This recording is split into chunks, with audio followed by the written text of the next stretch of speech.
Um, okay, awesome. Got it. Unmute. Hi, everyone. Thank you so much for coming. Let's wait for some more people to join. We'll start in about 3 minutes. Yeah, we're gonna till about 8:35, right? Yes. So we have a couple people already here. Awesome. I am going to drop a link in the chat that everybody that's on here, please fill out the form. It's a very quick form just for us to get your info, and let's do that while we wait for everybody else to come on. Let me plug my charger in. Perfect.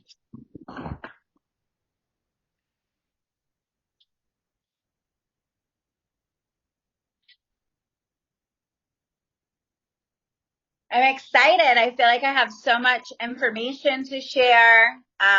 So I like almost overwhelming with the amount of information I have. So anybody that has any questions at any time, feel free to interrupt, or write it down so you don't lose it or forget it.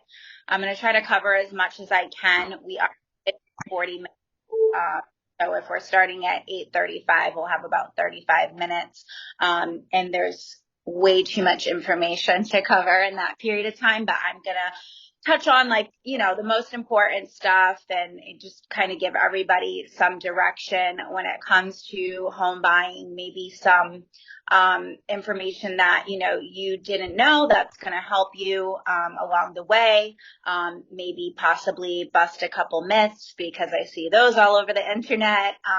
So yeah, I'm super excited. Again, we're going to give everybody a few more minutes. But if you know me, you probably know I've been in mortgage for a long time. I've been in mortgage for 19 years now. Started off in operations as a loan processor. So I really got to learn the ins and outs of the mortgage process and what it takes to qualify. My experience really has put me in the position that I am now, where I'm just very confident in what I do, good at what I do, and it gives a good experience for my realtors and my clients, because there is a lot of moving parts when it comes to a mortgage. Stefanie knows we've done some transactions together. We have. Transactions are the same. Like I always say, when it comes to a real estate transaction, it's like a fingerprint because no two are the same. You're dealing with a different property. Every buyer is different. You can't compare your experience or what's needed to, your brother or your best friend or your uncle or whoever. It's everyone's experience and process is different. There are certain things that obviously, guidelines and things of that nature that cover everybody, but just your needs and your requirements and the property and your unique income and things like that play a part. So it is a lot. There's a lot happening. Some people think I'm absolutely crazy that I do this all day long for multiple people. Some people enter the home buying process and they tend to get a little overwhelmed, which is understandable because everything's new and you're like, I'm being asked for this and that. One thing that's great about working with me is that because I have so much experience, because I was a loan processor and I worked in operations and I can underwrite a file, I'm able to ask you for everything up front. So I tend to do ask for a lot up front, where some mortgage brokers might ask for minimal things and then you get surprises later. And I don't do surprises. I don't like them. My realtors don't like them. Nobody likes them. So I try to, really gather everything up front and really do my due diligence and thoroughly review your loan application. So I think we're just about time to get into it. It's Yeah. 8:30 now. Get started. We have a couple people. It says it's recording. I really hope that's true. We'll find out. We're just getting used to the Sure. Zoom. It's gonna be one of many. Kyla already kind of went into it. So if you don't know me, my name is Stefanie. So you know either me or Kyla. So I am a real estate expert. I've had my license since 2012. I'm local to South Florida. I also own a couple of rental properties, about 12 now at this point. A couple. And I have done 7 transactions with Kyla together, I think. So we're working well together. So we decided to do this for you guys to answer all your questions, because we get questions about how the home buying process works, and just like general myths that Kyla already touched on. So let's get right into it. I'm going to give it to Kyla. All right. Thanks, Stephanie. So yeah, like Stephanie said, we've done many transactions together. And we also will do a future segment on the investment side too, that Stephanie's very experienced in. But today we're going to kind of really get into the basics of like home buying for people who maybe haven't purchased a property yet. It is also going to benefit people who already have purchased a property as well. So to get down to the very basics, I wanted to talk about what a pre-approval is and why it's needed. So a pre-approval is the first thing you need to do if you want to buy a property. Now, it's so common. Most people contact a realtor initially. Like you're like, I want to buy a house. Who do I call? Oh, so-and-so is a realtor. I know this realtor. Everyone does it. It's actually backwards. You should be contacting a lender first, but it's fine. We work together. So I work with a lot of realtors. I have relationships with realtors that refer business to me all the time because they get called first. And of course, they're out there, looking buyers and sellers. So your first stop is a lender. You would come to somebody like myself. And what we would do is we would pre-qualify you or pre-approve you. So depending on what your job is, if you're self-employed, if you're W-2 and you get pay stubs, a lot of people are self-employed and they don't claim all their income. So we also have an alternative document program, such as bank statement programs.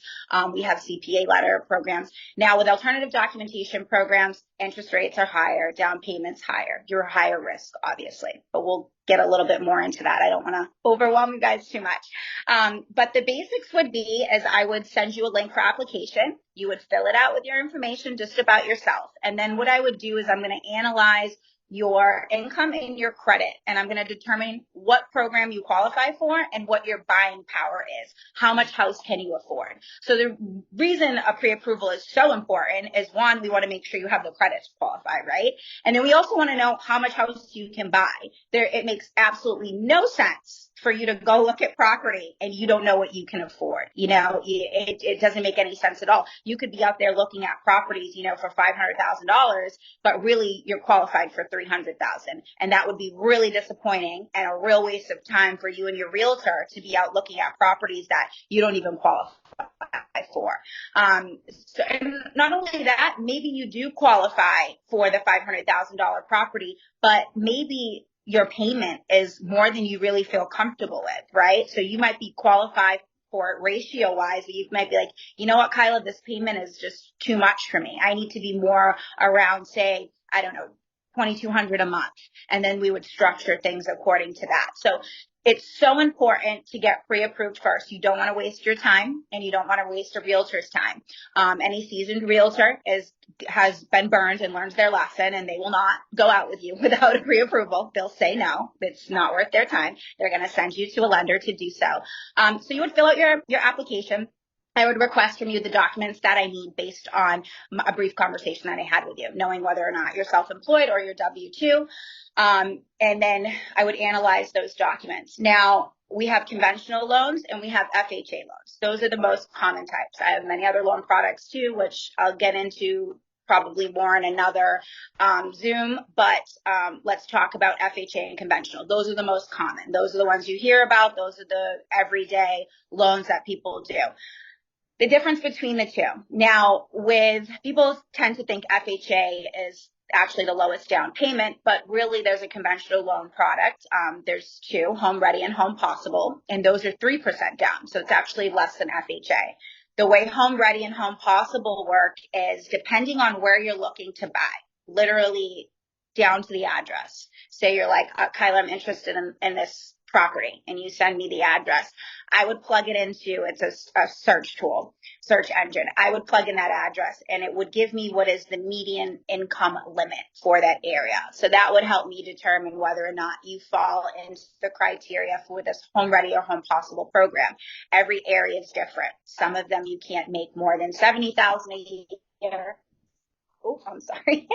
Some of them you can't make more than $70,000 a year. Some of them you can't make more than 50. You know, it really just depends on the area. Then of course the standard conventional loan program is 5% down. FHA is 3.5% down. People always ask, you know, what the big difference is between FHA and conventional.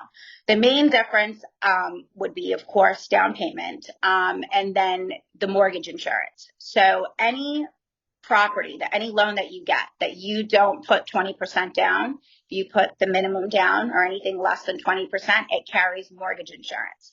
Mortgage insurance on an FHA loan is for the life of the loan. You cannot eliminate it without refinancing.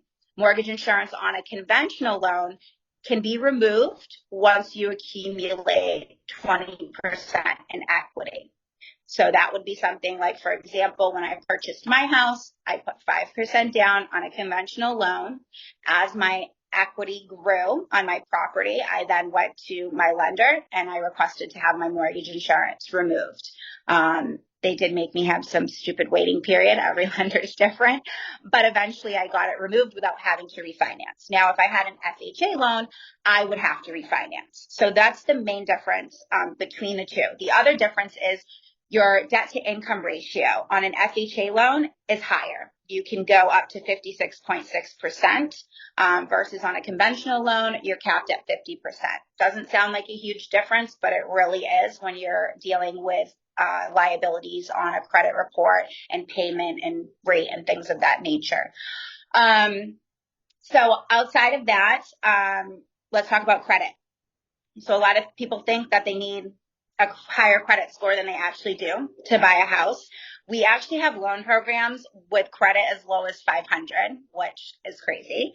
I don't recommend somebody buy a house with their credit at 500. I would try to simulate your score and try to get your score up, only because the pricing isn't very good. And when I say pricing, I mean your rate and the cost of your rate. So you want to have your score. I would want your score at least a 620 for the most, you know, favorable pricing. But you can qualify for as low as 500. There are programs out there. With that being said, a lot of people ask, you know, about, you know, 100% financing and down payment assistance.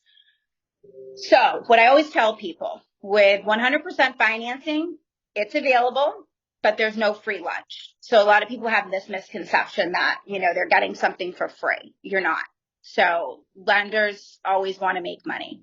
You know, they don't just give stuff away, you know, and when you are getting something like 100% financing and you have no skin in the game, you're considered more of a risk to that lender. So what do they do when you're more of a risk? They charge you more interest.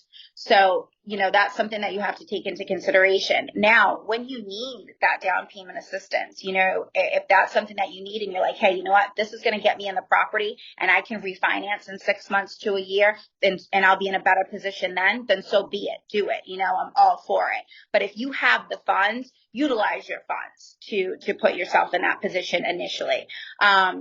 There are also down payment assistance programs with the county, with the city, as well outside of the lender. So that those are also other options. What else? My biggest thing. Okay. So depending on where you live. Now in Florida, I know that it's not as common to have 2 to 4 unit properties that you can buy as one parcel, one folio number. I know I do a lot of business in Massachusetts and in New Jersey, and we have a lot of 2, 3 family, 4 unit homes. And so, and we do have some in Florida, just not very many. I think they need to build some. But when you are purchasing as a primary and you don't own any property, my suggestion to you, and I wish I live in Florida, so I didn't find a 3 family, like it's almost impossible. But if I had still lived up north where they're everywhere, I would have bought a 3-family home and purchased it as primary. So when you're buying a 3 to 4 unit property as primary, you can put that minimum down payment of 3% or 3.5% or 5% down because you're purchasing it as a primary and you're going to occupy one of the units. And those other 2 units, you can use what we call projected rental income, which we determine with an appraiser determines the market rent. We use that projected rental income as income for you. So it actually increases your buying power and it absorbs a lot of your payment. So say you have a 3-unit property, right? And you're like, Kyla, I want to buy this. I want to buy this as my first home, right? So you only have to put, say, 3.5% down on this property. And your mortgage payment, let's say, would be, I don't know, $3,500. And then your other 2 units rent out for $1,000 each. Now, obviously, this is just for numbers' sake. We know rents are a lot higher than that. So your mortgage payment's $3,500, and you rent those other 2 units out for $1,000 each. Now what is your total obligation? $1,500 that you're paying out of pocket. I actually just priced a scenario earlier today. For someone, I don't know if she's on this Zoom either. I haven't looked at all of our guests, but she's looking to purchase a 3-family home. I determined what the rent was for the 2 units that are already rented, and then 1 unit is vacant, which she would be moving into. And when I did the numbers, her monthly obligation only ends up being about $730 a month. So can you imagine if you only had to pay $730 a month to live, and then now you have these 2 other units? So not only are you now a homeowner, you're also a property investor because now you have these investment units that are within your property. And then when you want to vacate that unit and say go to a single family home, you now have an investment property. And all the rent from each of those units will be considered in your income qualification, therefore giving you more buying power when you go to purchase your single family home. So if you have the opportunity to purchase a property that is 2 to 4 units, please do take advantage of that because it's like the best thing ever. A lot of people don't know about it. There's also, like I said, in Florida, property types are a little different here, but they do exist. Stefanie, I know you've seen some 2, 3, and 4 unit properties in Florida in your searches. Yes, definitely. Those are good ones right now, especially what we're going to touch on with the interest rates. For me personally, I use investor loans, which we're going to get to in another Zoom. We don't have that much time today, but this is more for not just first-time home buyers, but more for people for primary. We're going to be doing more of these Zooms, and the next one is going to be specifically for investing, which kind of touched on because the buying and renting, staying in one unit and renting out the other is kind of like a form of investing. But yes, there are some other. Like if you invest, like real estate is really where it's at. Like that is how you build long-term generational wealth. Stefanie knows that. I don't want to go too deep into it because I know that's not what this Zoom is about. But that's a way to start. If you can find a property that is at least 2 units, you're on your way and you're on your way in the right direction. What else are we going to talk about? Let's talk about rates. So everyone was going crazy in 2020, right? Because y'all were getting 3% rates. I have a 2.8 or 2.7% interest rate on my house right here. I think I might live here a very long time.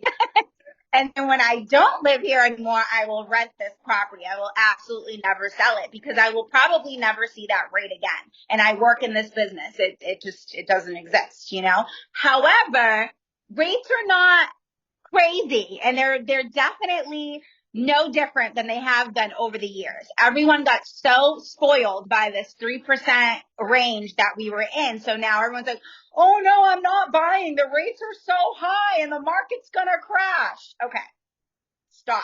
All right. Like I literally just locked a rate yesterday for one of my clients buying a single family home with his son as primary. He has a 704 middle credit score. And guess what his rate is? 4.875. And you know what that rate cost him? $2,000. Okay. His par rate, no cost to him. The lender would have paid him $1,200 for a 5 and an 8, 5.125. Okay.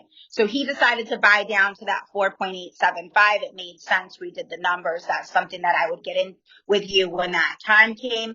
But a 4.875, that is an excellent rate. So, I mean, it's not crazy out there. And most people are getting quoted in the 5% range. That's standard for primary homes.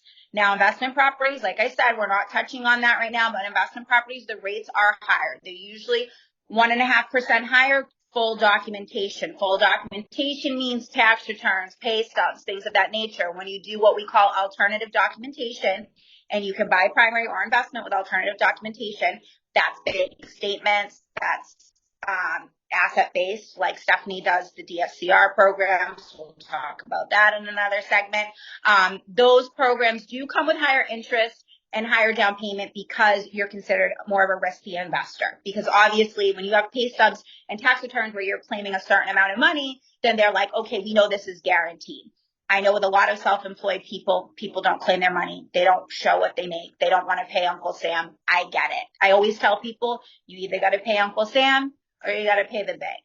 You know, some people are happier putting more money down because it's more money into their property versus giving the IRS more money. So I get that, you know, and they're like, I'll pay the little bit higher interest because I'm renting this property out anyway. So I'm going to make sure my rent covers it and then it all makes sense. You have to know how to buy and how to invest. And you have to, one thing we'll get into when we do go on the investment side of things is that, I don't know why I keep going over to investment, but one of the things that Stefanie could tell you is like, you know, when she looks at a property, we run numbers and we see what makes sense. Not every property is going to make sense. You know, some of them it's like, okay, this is a pass. This isn't going to work. Some you're like, okay, this is it. This is the one. This makes sense. So, you know, just like when you buy any real estate, you know, we have to make sure it makes sense. So it's important to have a great realtor and a great loan officer like Stefanie and myself who can guide you and who are going to point you in the right direction. We're not people that are just looking to close a deal. You know, there's always business. We want to put you in a good position so that you're able to buy another property, you know, in the next 6 months to a year, you know. So we're going to make sure that you're making a smart decision, a good purchase, that it makes sense. And both of us take a very consultative approach. So that meaning, you know, we're very thorough. We're going to explain to you why this is that and what is happening every step of the way. So you don't feel overwhelmed and you don't feel lost and you're going to know exactly what you're doing, and you know, what your next steps are. What else? Did I touch on mortgage insurance? I think you touched on it briefly. I wanted to say something really quick before I forget because Kyla just touched on the consultative approach.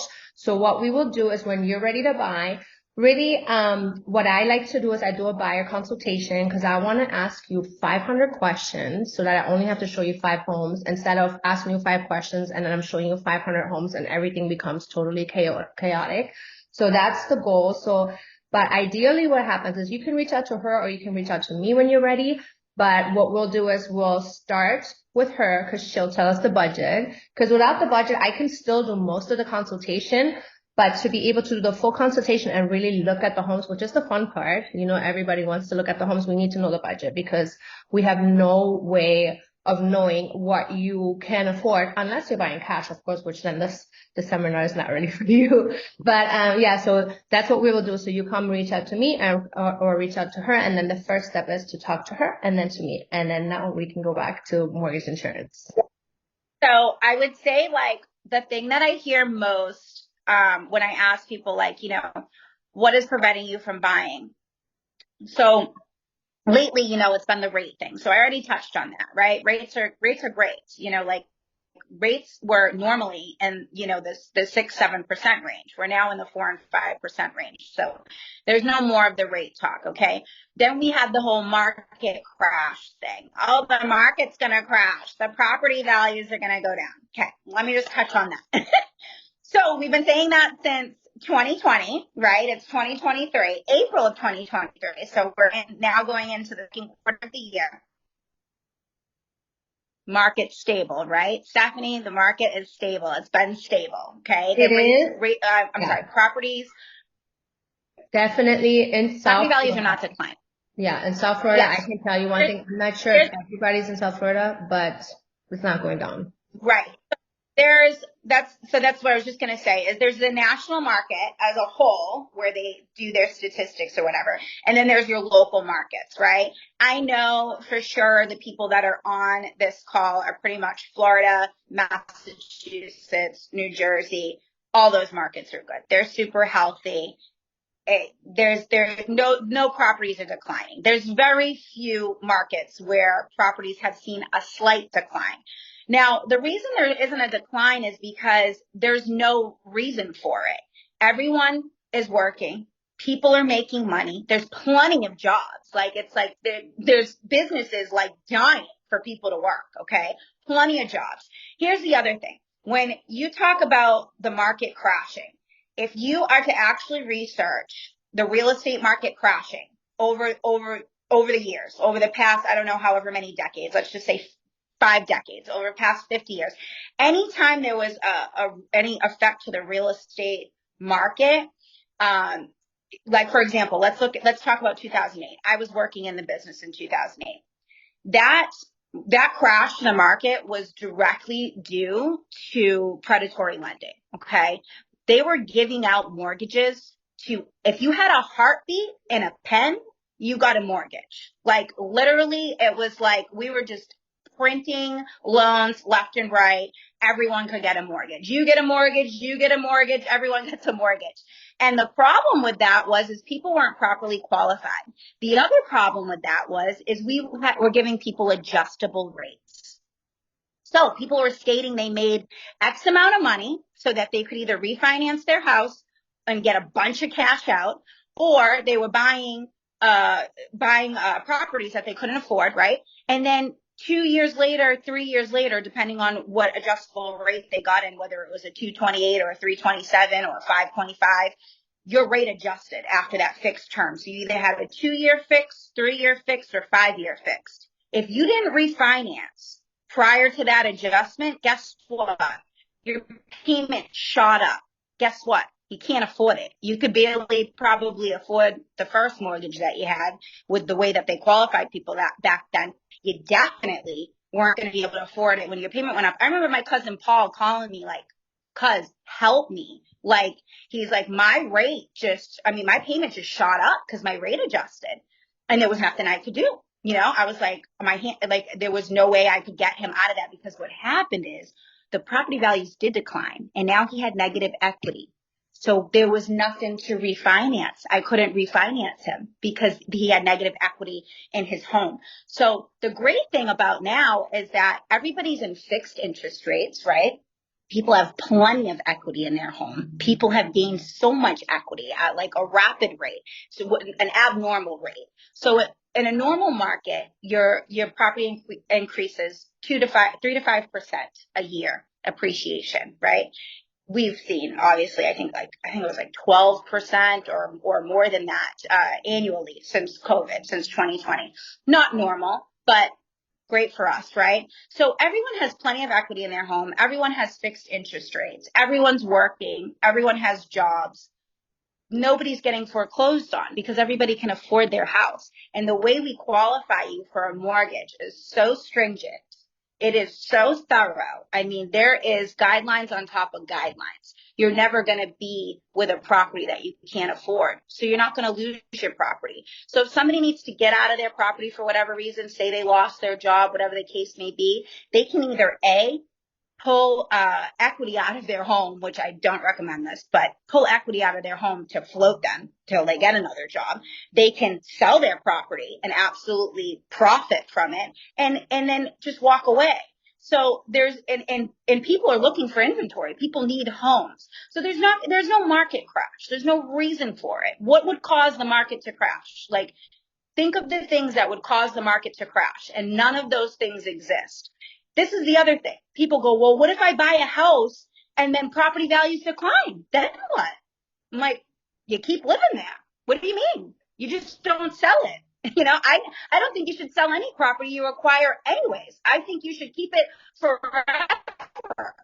And when you don't want to live in that house anymore, you rent it out and you move on to the next one. So if you're not selling the property, what do you care if the value decreases? Your payment's not going to change. Your mortgage payment's the same mortgage payment you had. You still own it. You're just going to go and rent it out, right? And you wait for the market to recover and go back. And because it always recovers. It is, if you research history, property values are always going to appreciate. This isn't like a car. Property values don't depreciate. They always, always appreciate. So if there was ever, which I know it's not going to take place, but if the market was to crash, say, this year, right? And you bought a house, it doesn't make a difference to you. You're just going to stay in your property and continue to live in it, or move on to another property and rent that property out. You wouldn't sell. That's the only thing that you wouldn't want to do in a declining market, is sell your property, because that's how you would obviously lose money, right? So that's that. What other questions do you guys have? What else would you guys like me to touch on? Yeah, guys, drop your questions in the chat or raise your hand if you guys want to talk. But if you don't want to talk, no worries. We got the chat for you. So I have a couple of questions, Kyla. So when somebody is ready, or how does somebody know that they're ready? And like, let's say somebody is not sure if they're ready to buy a house. What 3 things, or I don't know, you tell me if it's more than 3 things, but I think it's 3. Do they have to have in order to know that they might be ready? I say the number one thing, like, well, first of all, have a job, right? You have to be working. You have to be actively working. But I always say, just come talk to a lender like myself. Like, we'll pre-qualify you. You know, like someone like me. So don't get me wrong. I can't say every lender. I'm speaking for myself, because I have so many people that have gone to other lenders or realtors that bring me people. Hey, my client got denied. They can't get financing. Can you see if you can get them pre-approved? And I get them pre-approved, you know, so just because you get denied, you know, come to me. Because if you're not qualified right now, I'm going to tell you how to get qualified. I'm going to tell you what steps you need to take. If we need to improve your credit score, I have credit simulators. We'll improve your credit score. If you need to be employed longer, then I'll tell you, hey, you know what? You can buy a house in August, but we got to wait till August, you know? So I've had some people, I had a guy that was a seasonal employee, right? He was trying to get a VA loan. And he got denied. Like, I think 3 different lenders denied him. So then he was referred to me, and it was a matter of his income just being structured and documented properly. Like, his history of his income was not being documented properly. And that's what's really so great about me having the background that I have in operations as a loan processor and being able to underwrite, is that I know how to tie those pieces together, and I know how to, connect the dots for the underwriter. It's very important. You know, we're dealing with humans here. We're dealing with, real life scenarios, and you have to have what I call common sense underwriting. We obviously have guidelines we have to meet, but you have to be able to see the full picture. So it's really important that you work with somebody that's going to give you a thorough pre-approval. When you go to like the Bank of Americas and the Wells Fargo, like, for one, you're probably not going to close for like 6 months. But besides that, they're very black and white, and they're probably just going to deny you. Like, if you're not like, the perfect A paper, 720 credit score,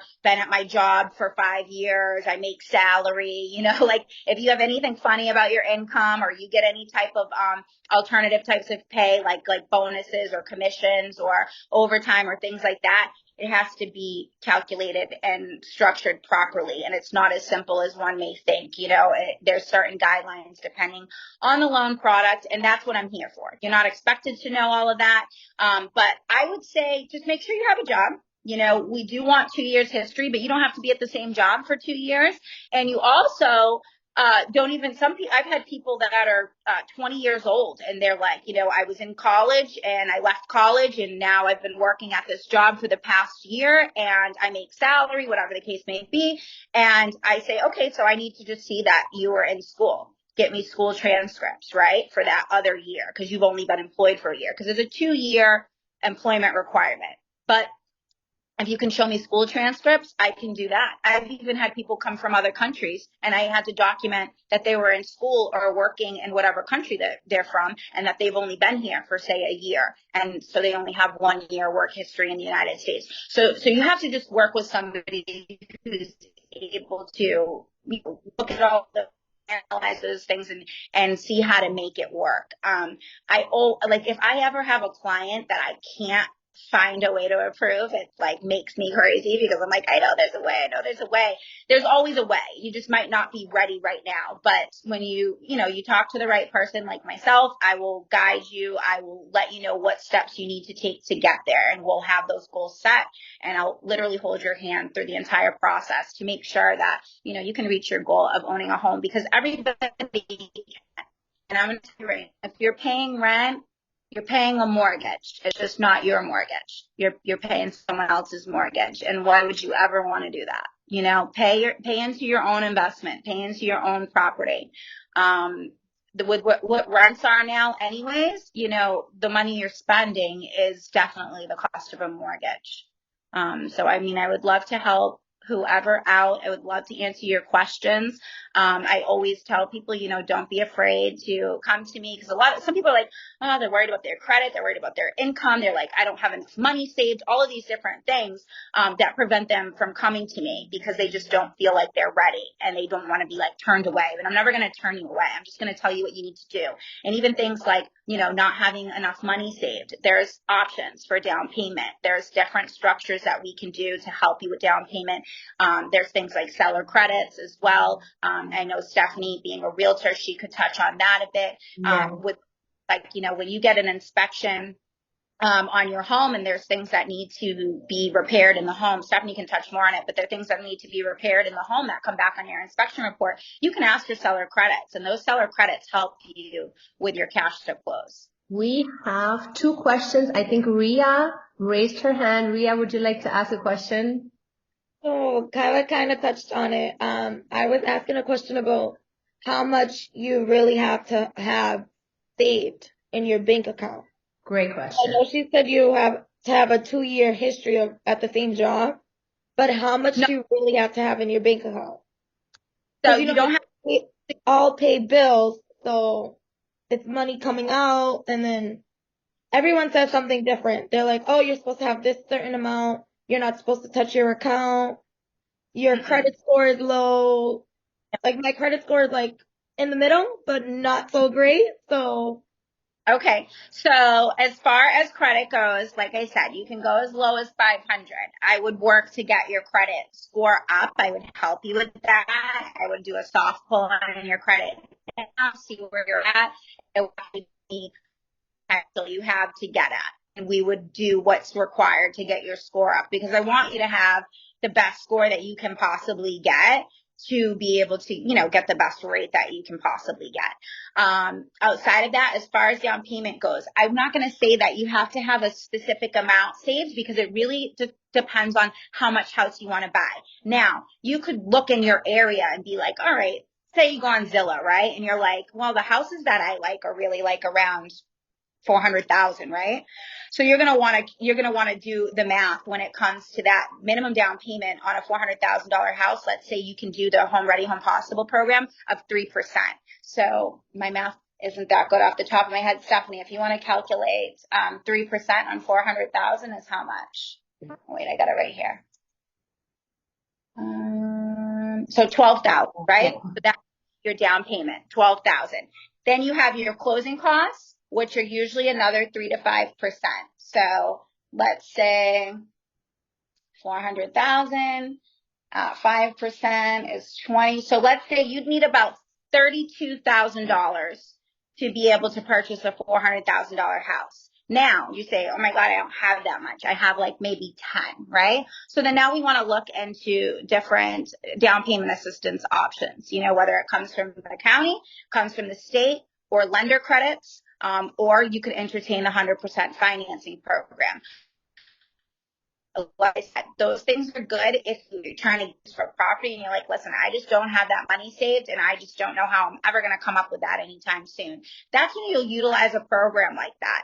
And then over time, as you build equity in the home, then you refinance out of that program, and then you can get a better interest rate. Because like I said, a lot of times with those programs, the rates don't tend to be as favorable as far as a 100% financing program. When it comes to county and state programs, that doesn't affect your rate. However, they do have a lot of red tape. You know, like, for example, I'm familiar with a lot of the ones here in Florida. They'll only let you purchase in certain neighborhoods. They're not always the most favorable neighborhoods. They have certain limits on your purchase price.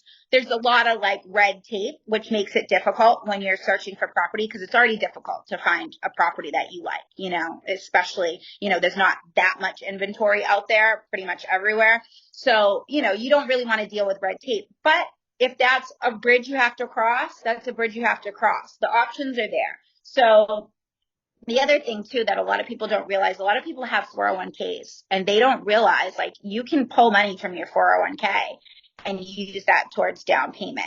I had one client, she was like purchasing and she was like short, I think it was like, I don't know, $1,500 or something like that. So me and her realtor each split that $1,500 and gave her a credit, right? So from what we would have made in commission, we gave her a credit.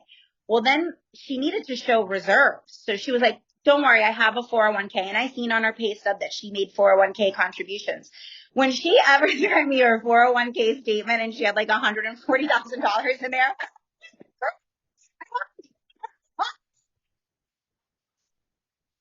give her credit. So, yeah, a lot of people have 401ks that they don't know that they can use, or maybe she did know and just pretended she didn't. I don't know. But, there's a lot of different ways you can get help with down payment. As far as credit goes, I touched on that. You know, we can simulate that. What was the other? We have two more questions. Next question is from Naija. Is NACA, I don't know if I'm saying this right, and ACA a good program? Because I get that question a lot and I don't know how to answer that. So I want to hear from you that too. So I personally don't do, I know NACA is their own like operation. So you have to work for them to utilize any of their programs. So I can't really comment. I don't know. I really don't know much about them. Sorry. It's a down payment assistance program, correct? But you go to them directly and they're their own entity. They're their own like lending institution. They have their own employees. I, as a loan officer, I'm not able to utilize their program. So I really don't know, if they're good. I've heard they're good, but I can't comment. Sorry. Okay. So it's just like, for example, when Bank of America came out with that program and you could only use Bank of America. Right. Right. I didn't like that program because they also steered certain neighborhoods, and I felt like it was like borderline steering and borderline redlining, which not cool. And they targeted minorities, which also wasn't cool. But yeah, I had a client and we were working together. And another thing too, which is why it's so much favorable to work with a mortgage broker like Kyla and not with somebody that works for Bank of America. They're on banker hours. So their hours are Monday to Friday, 9 to 5. In this particular instance, my client and I, we were working with a lady who was a banker in California. So we were working with a banker with California hours, trying to find out, does this property work for the program? Does this property work? Needless to say, it did not go well. So just to touch on that. So that is a big advantage. I don't want to put Kyla out there too much, but she answers my calls at 11 o'clock at night when I call her. So she is always available. Always available. And on weekends for Yes. run numbers on this property on like a Saturday or a Sunday. Yeah. And sometimes I am not able. I'm not able. I'll respond, but I'm not able. Yeah. But I my best to try to make it happen. I'm always on. The next question is being honest. Which is a good credit score to buy a house? I would say I want you at least a 620, because at 620 you then qualify for a conventional. You qualify for any loan product with a 620. Okay, versus if you're below a 620. You're restricted to just an FHA loan product, which isn't bad, but it's the pricing that isn't good. So actually FHA pricing right now is excellent. The rates are coming up better than conventional loan products, and they just lowered their MI rate super low. So like their pricing is so good right now. I'm putting a lot of people in FHA products, even though they qualify for conventional, because it's just a better loan scenario. But your rate is not going to be as great when you're like in the 500s. I would say get to that 620 and then you have all the options you want. Obviously higher than that is even greater. There's different tiers. So it's like 620 and then over 640 and then over 680, then over 700. So there's different tiers that put you in different qualifying tiers. While we're on that, before I forget, I know everybody that has an Instagram account or that's watching the news has seen this, and there was like this news going around that Biden has raised, and I know there's some people on here that would love this question answered. So he raised or he lowered the credit score requirements, or he's fining people for higher credit scores, and I know that you have all the answers when it comes to that. Okay, yes. So Stefanie had sent me this and I'm like, what? I'm like, we haven't heard anything about this. And like anything that changes within the industry, like I have lenders all day long sending us updates and letting us know like what's changing. And I was like, I haven't heard anything about this. So then I investigated it more. It's not in effect as of yet. I think it was a proposal. I need to follow up on it. But basically when you guys aren't really going to see it, so to speak, because what it is when we price a loan, and I don't want to confuse anybody or get too detailed, but when we price a loan, we have these things called LLPAs, and they're basically like hits, right? So when I plug in all your information and they have your credit score and they have the amount that you're putting down and your debt to income ratio and all these things, you get hits from the lender. So the lender might say, okay, they qualify for 5.5, but then we're gonna hit them with a 0.25% for being under 680, and then we're gonna hit them for another. Oop, did I cut out? Am I there? Okay, sorry, my battery's getting low. And then we're gonna hit them for another. We're gonna give them another hit because it's a condo.